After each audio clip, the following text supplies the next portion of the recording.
So to establish the grooves, what I'm going to do is just score down with a Stanley knife and a straight edge against the black pencil lines that we put on, and then we should be able to just dig out the laminate. I do hope you decide to subscribe. We are carrying out quite an adventure this year, adventure for us, which is we're starting to go around the UK. So we're going to take our 30-year-old Carver 3207 right around the coastline of the United Kingdom.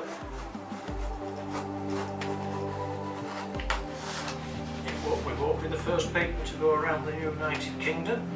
We might be the first in a Carver 3207 though, and anybody from the Carver owners that's based in the United Kingdom, if they want to contact me, if anybody else has done it, please let me know.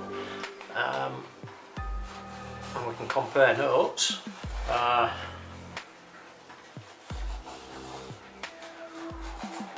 Or if you also think there's Carvers over here, especially the 32, 3207s, etc., are a rare breed. We know of a few.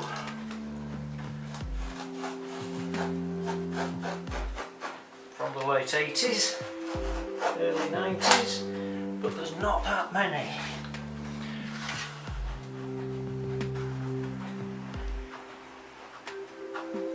For some reason they were not, well, I suppose it was expensive bringing them across.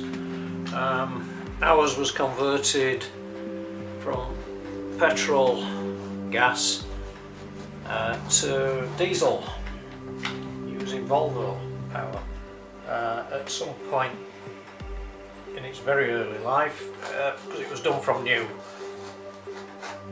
We believe it was converted over here on the River Thames.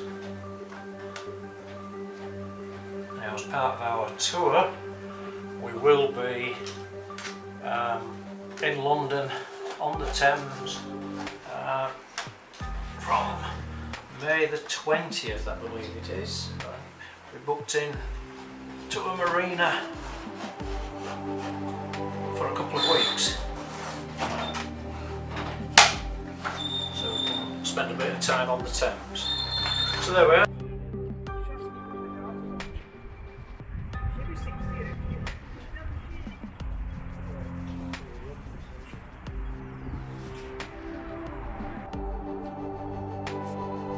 Getting ready to go out and start our adventure, but there's a problem.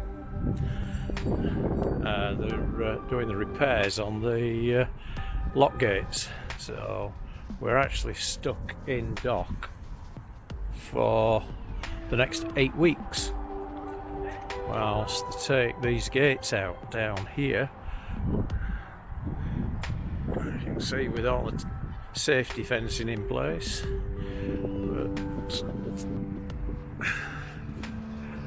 Those gates have to come out.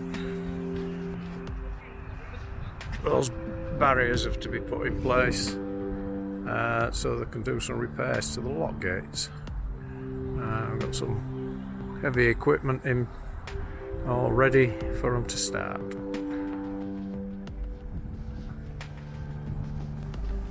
Whilst it's a little bit annoying that we can't actually go out, we would have only been doing some sea trials just to check systems out. The work's progressing. They're installing the coffer dam on the end of the lock. I've got 2 guys down there in the water. This is about 8 o'clock Sunday morning.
One thing for sure, I wouldn't want to be those guys down in that water. It would be freezing.